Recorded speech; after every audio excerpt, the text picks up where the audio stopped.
Muy buenas tardes, queridos hermanos y amigos, quienes en este momento se conectan a través del Facebook, de este medio de comunicación, y vamos a dar inicio con la enseñanza del día de hoy. Quiero invitarles para que abramos nuestras Biblias en el libro de Isaías, capítulo 42, y vamos a leer desde el 5 hasta el 9. Isaías 42, versículos del 5 al 9. Dice la Escritura de la siguiente manera: Así dice Jehová Dios, creador de los cielos y el que los despliega, el que extiende la tierra y sus productos, el que da aliento al pueblo que mora sobre ella y espíritu a los que por ella andan. Yo, Jehová, te he llamado en justicia y te sostendré por la mano, te guardaré y te pondré por pacto al pueblo, por luz de las naciones, para que abras los ojos de los ciegos, para que saques de la cárcel a los presos y de casas de prisión a los que moran en tinieblas. Yo, Jehová, ese es mi nombre, y a otro no daré mi gloria ni mi alabanza a esculturas. He aquí se cumplieron las primeras cosas, y yo anuncio cosas nuevas. Antes que salga la luz, yo os las haré notorias. Vamos a orar. Padre bueno y Dios misericordioso, delante de ti, Señor, colocamos nuestras vidas, entendiendo que por medio de tu Santo Espíritu nos guías a toda verdad, y tu verdad es tu palabra, por lo cual te pedimos nos abras el entendimiento para poder entender y discernir lo que es verdad, lo que es correctamente interpretado de ella, Señor.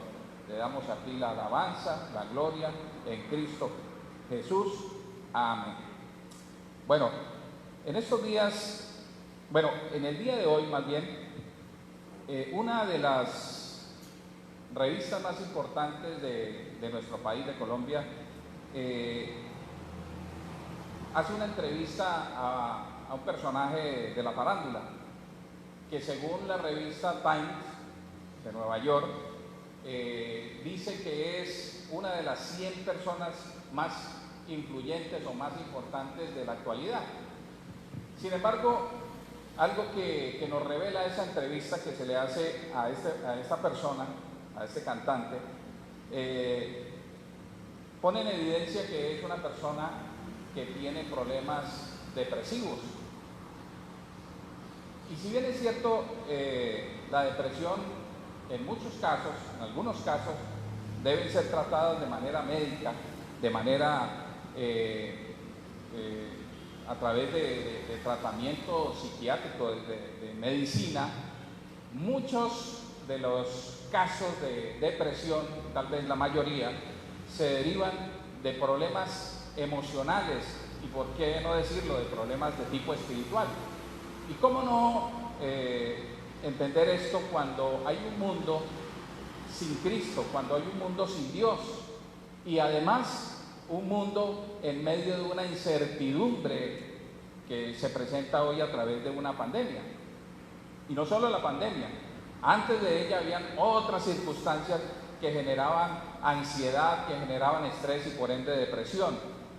En estos días yo meditaba sobre qué aspecto de la naturaleza de Dios debiera generar en el cristiano seguridad, convicción, y me acordaba casualmente de una frase de un predicador del siglo XIX que decía algo así como: la soberanía de Dios es la almohada sobre la cual acuestas tu cabeza. La soberanía de Dios, lo voy a repetir, la soberanía de Dios es la almohada sobre la que acuestas tu cabeza. Y lo que me imagino trataba de transmitir este pastor es el hecho de que Dios tiene el control de todas las cosas, y por ende debiera generar en el cristiano ¿qué? Tranquilidad. Porque cuando vemos un mundo que se derrumba, pero sabemos también a su vez que Dios tiene el control de todas las cosas, ¿qué sucede? Pues debería generar a nosotros ¿qué? Tranquilidad. porque inclusive si nosotros cayéramos allí también, pues será porque la soberana voluntad de Dios así lo permite y porque sus propósitos son superiores a los nuestros, y como nos dice la Escritura, siempre serán, ¿para qué? Para bien del que ama al Señor. Todo nos ayuda bien, dice Romanos 8. Y esto no es meramente una frase que se dice allí para consuelo puntual, sino una verdad bíblica que debiera estar presente en nosotros. Entonces, queridos hermanos, por ende quisiera yo tratar en esta tarde acerca de la importancia de entender la soberanía de Dios en medio de un mundo en dificultad. Y precisamente, déjeme decirle que cuando uno se acerca por primera vez a la Biblia, cuando empieza a leerla, una de las particularidades que identifica es que la Biblia tiene una gran subdivisión, y es el Antiguo Testamento y el Nuevo Testamento. Y esto se deriva del hecho de que Dios ha tratado con el hombre a través de pactos. Y hay un pacto que se le conoce como el Antiguo Pacto o el Antiguo Testamento, en el cual Dios estableció una relación con un pueblo, con Israel, a lo cual nos llamamos pacto, y ese pacto tenía unos beneficios. Dios prometió unos beneficios a ese pueblo, le prometió salud, le prometió tierra, le prometió paz, le prometió bendición, pero también colocó condiciones, y el acondicionamiento principal era obediencia a su ley, obediencia a sus ordenanzas. También ese pacto incluía sentencias o juicios, como al final sí se cumplieron, ¿no? Dentro de esas sentencias estaba la guerra, la enfermedad y la deportación, la dispersión. Y sabemos que esto se cumplió porque el pueblo se fue tras dioses ajenos, y por ende vino la invasión de imperios poderosos y la deportación de esta nación por toda la tierra, la dispersión de esta nación por toda la tierra. Pero allí, en medio de esta circunstancia, Dios también promete un nuevo pacto. Y a mi entender y de la manera como lo veo en la Biblia, es un pacto superior del cual nosotros participamos. ¿Por qué este pacto es superior? Porque no solo se aplica al pueblo de Israel. El antiguo pacto estaba limitado a una nación. El nuevo pacto entra en todas las naciones. Por eso en Abraham dice que serán benditas todas las naciones de la tierra. Este nuevo pacto no se limita simplemente con prometer una tierra física, sino una herencia que, dice la Escritura, dice Pedro, una herencia incorruptible, incontaminada e inmarcesible, reservada en los cielos para nosotros. Este nuevo pacto también es superior porque tiene un mejor mediador. Antes los mediadores eran hombres, el sumo sacerdote era quien presentaba las ofrendas, y en el caso del nuevo pacto es Jesús mismo, quien se presenta a sí mismo una sola vez y por siempre para sellar ese pacto. Este pacto es superior además, porque si bien es cierto, también están las leyes de Dios, y hay una exigencia de obediencia por parte de quienes participamos de él. La promesa de Dios es que nos va a dar un corazón nuevo y va a colocar las leyes, va a colocar su ley en nuestros corazones. Dicho de otra manera, nos va a dar la capacidad para obedecer. Por eso es superior, porque el Espíritu Santo es el que coloca en nosotros el querer como el hacer. Él es el que nos coloca, nos da la capacidad para someternos en obediencia a Dios, en amor. porque somos esclavos, como dice el apóstol Pablo, esclavos de justicia, pero esclavos de amor o por amor. Entonces, este pacto tiene promesas, y tiene promesas también de protección, de provisión. Pero, y aquí vengo otra vez, hermanos, a hablar acerca de la soberanía de Dios. ¿Por qué es importante? ¿Por qué es importante entender que Dios es soberano? ¿Por qué es importante saber que Dios tiene todo bajo control? Es importante porque la soberanía de Dios es una verdad que está claramente evidenciada en la Biblia, y entenderla nos genera a nosotros convicción acerca de un Dios que no cambia y que tiene todo bajo su control. Pero vemos aquí, vamos allí a la Escritura, 3 elementos por los cuales debemos considerar la soberanía de Dios importante dentro de nuestro conocimiento acerca de Dios. Lo primero que nos dice aquí la Escritura es porque la soberanía de Dios coloca a Dios en el lugar correcto. Nos dice que Él es la causa fundamental de lo que hoy existe.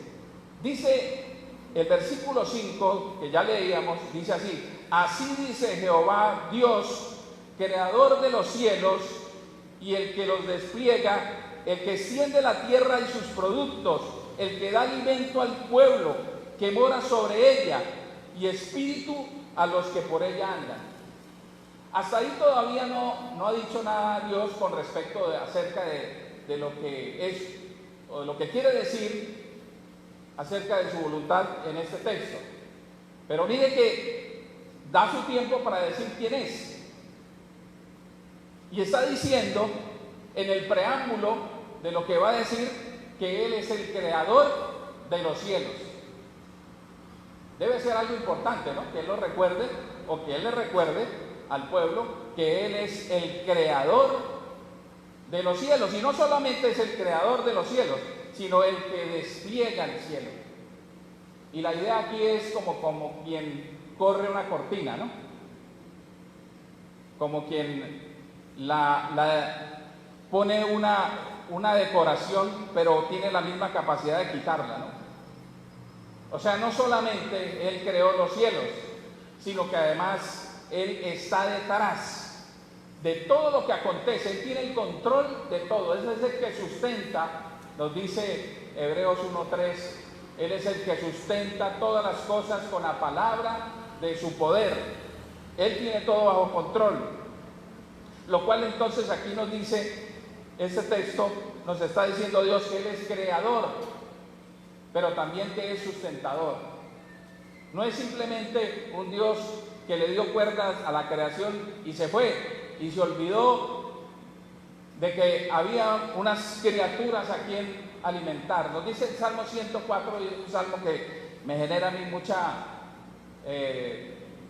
ternura con respecto del carácter de Dios, que dice que Él extiende su mano y Él llena de beneficios, Él sustenta a todas las criaturas. Ese es el Dios que tenemos.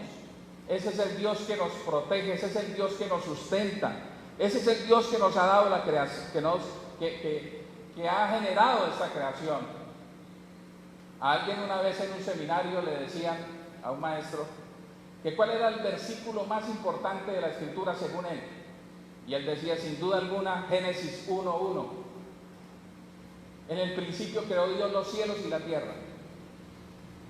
Y él decía, daba la razón. Porque si no entendemos quién es la causa de todo lo que existe, todo lo demás no importa.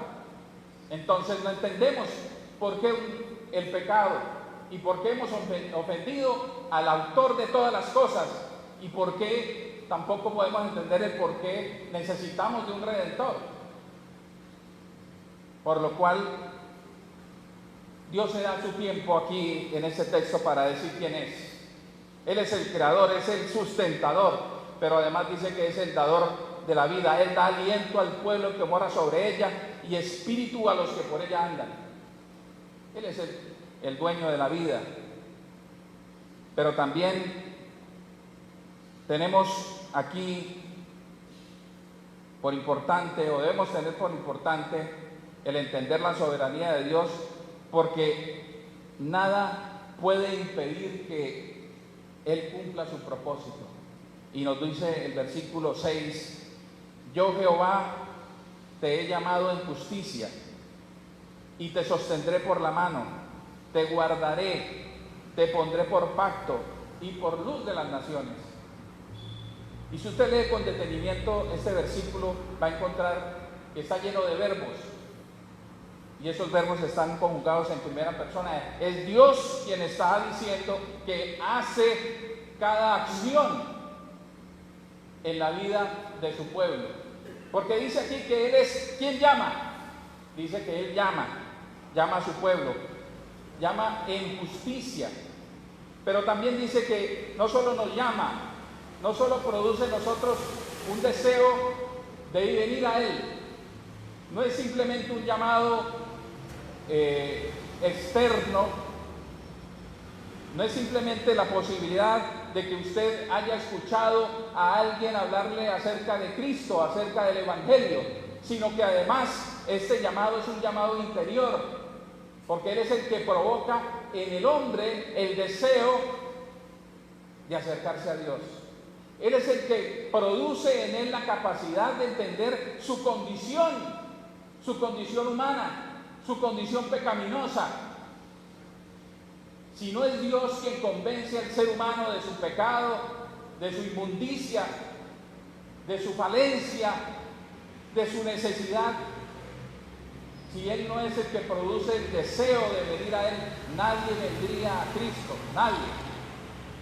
Y por eso dice aquí que Él nos llama, pero no solo nos llama, dice aquí que nos sostiene, te sostendré por la mano. Él sostiene al creyente. Y en este momento, hermanos, si usted, como cualquiera de nosotros, puede sentirse que nadie lo ha llamado en estos días, que nadie lo ha consolado, déjeme decirle que Dios ha estado allí. Y si de pronto un hermanito, alguien le hizo una llamada o se acercó a usted, es Dios quien ha colocado en el corazón de esa persona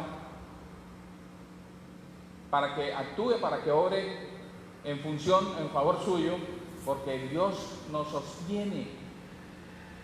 Y nos sostiene fundamentalmente por medio de su palabra. Por eso es tan importante el que nosotros estemos leyendo la Escritura, viviendo la Escritura por medio o a través de nuestra conducta. Es necesario, hermanos, que nosotros conozcamos a Dios en la Escritura, porque Él nos sostiene. Pero dice además que nos guarda.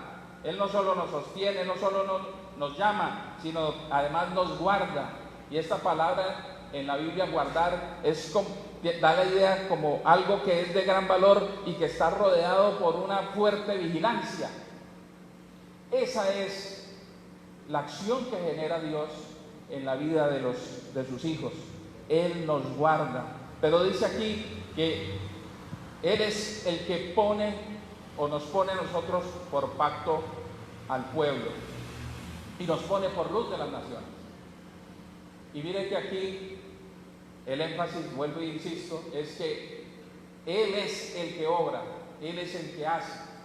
Y en ninguno de esos casos, en ninguna de esas acciones están condicionadas a hechos paralelos. ¿Sí? Nosotros podemos decir, bueno, si este año nos va bien, pues yo hago esto o hago aquello, ¿no? Aunque algunos, según incluso en la Escritura dice que dicen al año entrante haré, o en un año haremos aquello, ¿no? Y eso no debiera ser así, sino más bien si Dios quiere. Pero el único que puede decir hago y se hará es Dios. Y aquí lo está diciendo, nadie puede detener la mano de Dios. Entonces, por eso es importante entender el por qué Dios es soberano, porque nadie puede impedir el que Dios cumpla su propósito. Por eso el salmista dice que Jehová cumplirá su propósito en mí. No sabemos en qué tiempo, en qué momento o con qué circunstancia. Pero Él lo cumplirá. Con cada creyente cumplirá su propósito. ¿Y cuál es el propósito? Llevarlo a la semejanza de su Hijo amado Jesucristo. Ese es el propósito fundamental del Señor, que nosotros seamos semejantes a Él, el primogénito. Y otra razón por la cual es importante entender la soberanía de Dios es porque el propósito de Dios es la redención de su pueblo, del pueblo que Él ha escogido para su deleite. Isaías 42:7 dice,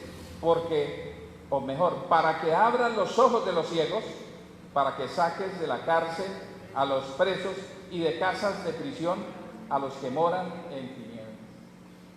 Cada que hay un no solo en la Biblia, sino en cualquier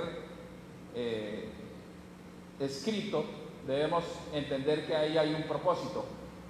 Todo lo que ha dicho aquí Dios en los versículos anteriores, aquí nos explica por qué nos sostiene, por qué nos llama, por qué nos guarda, por qué nos ha puesto por pacto a las naciones.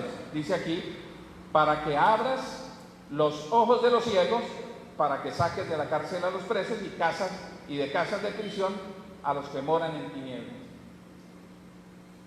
El apóstol Pedro dice que nosotros somos nación santa, linaje escogido, pueblo adquirido por Dios. ¿Para que qué?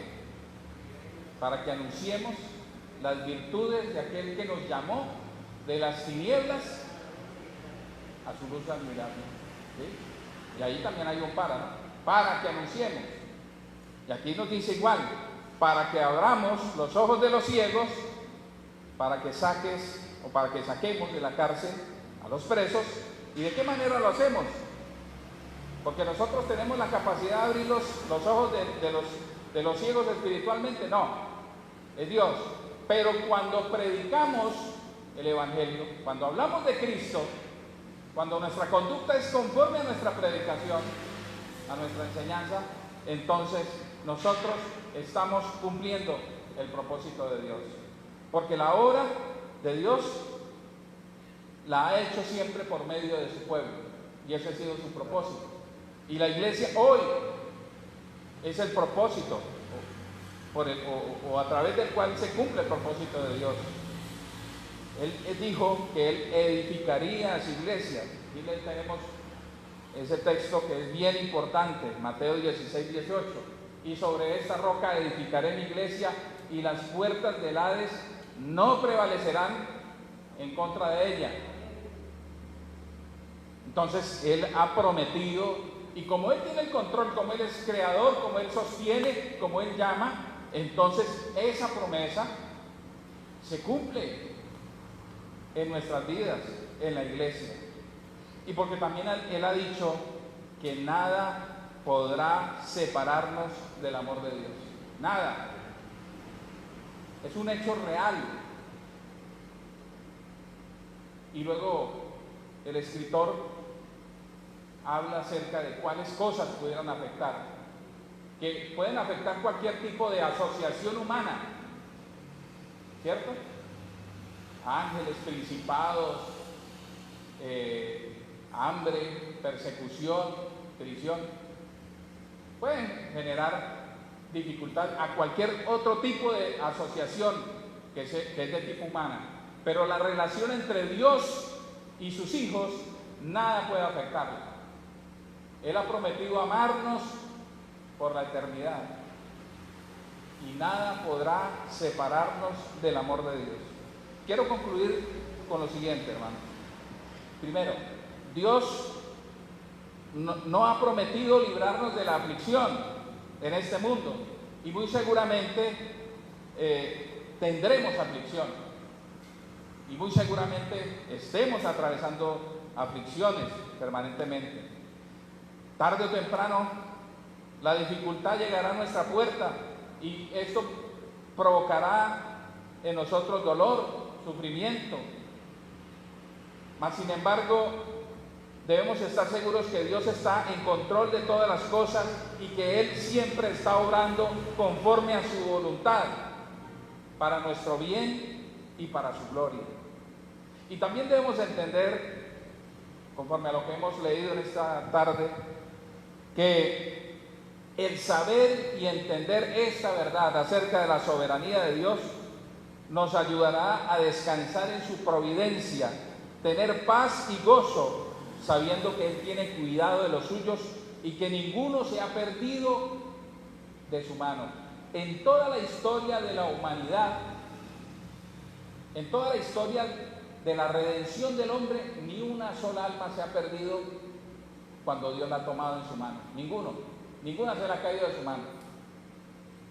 Ninguno que haya escogido para sí, que le haya traído para sí, se ha perdido. Porque Él ha prometido no solamente llamarlo, sino, dice Romanos, llamarlo, elegirlo, llamarlo y glorificarlo, justificarlo y glorificarlo. Así que, hermanos, démosle gracias a Dios por ese Dios soberano, porque esta verdad de la Escritura, como decía este predicador del siglo XIX, es una dulce almohada sobre la cual podemos descansar. Amado Señor, te damos gracias porque tu palabra es clara al decirnos quién eres. Es allí donde encontramos los aspectos acerca de tu carácter y acerca de tu naturaleza. Y todo cuanto en ella está es lo que necesitamos saber acerca de ti, acerca de la vida y acerca de la piedad.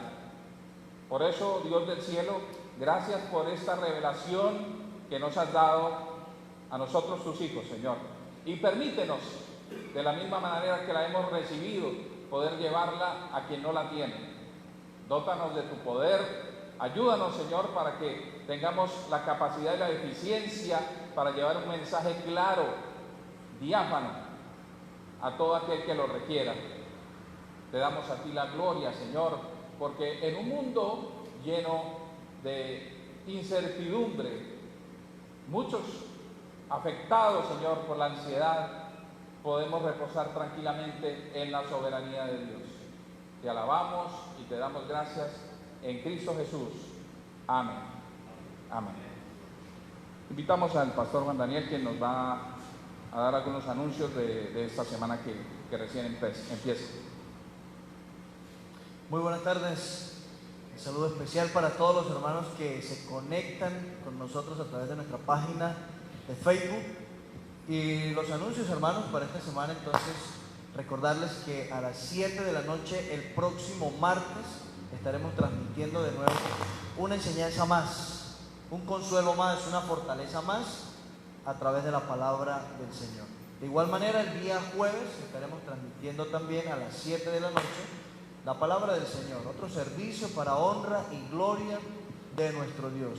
Y ya pues lo que tiene que ver para el fin de semana que está iniciando, entonces lo estaremos recordando el próximo jueves. Quiero invitarles, hermanos, para que oremos al Señor una vez más, encomendemos nuestras vidas siempre a Él, confiar en Él, hermanos. Sé que las circunstancias que estamos viviendo, que lo que informan los medios no son para nada alentadores a causa del crecimiento del contagio que ha habido en nuestro país y en particular en nuestra ciudad acá en Cúcuta. Vemos que la gente poco se está cuidando, pero el llamado, hermanos, es para que nosotros, en obediencia primeramente a Dios, quien nos manda a sujetarnos a las autoridades superiores, pues nos cuidemos, obedezcamos las directrices que nos están dando nuestras autoridades y así estaremos pues libres del contagio.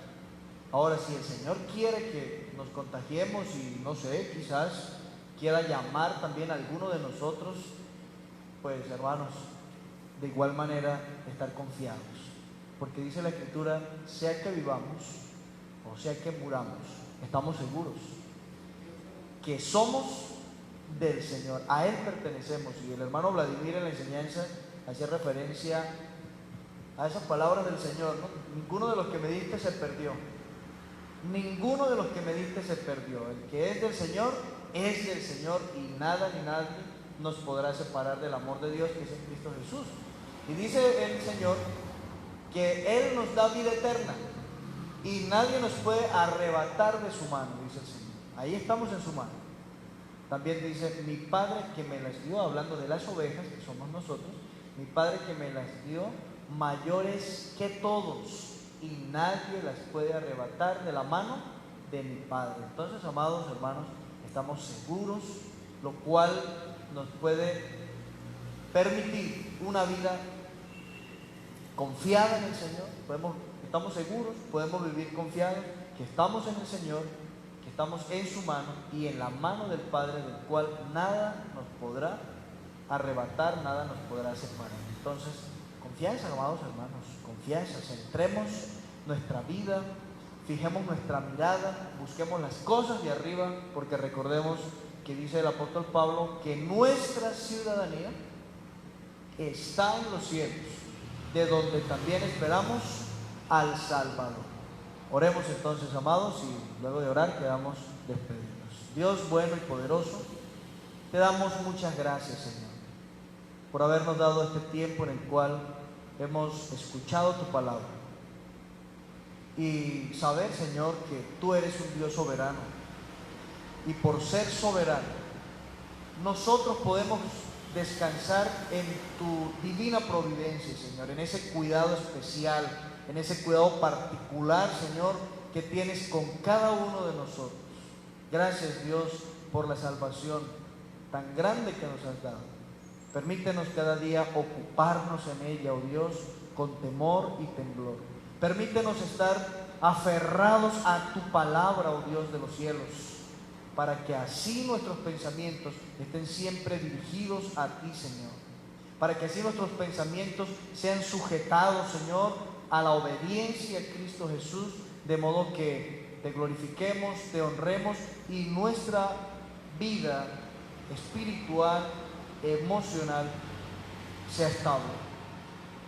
Así nuestra vida física esté en inestabilidad, enfermos o quebrantados como sea, Señor, pero que nuestra vida espiritual y emocional esté confiada, segura, aferrada a ti por medio de tu palabra.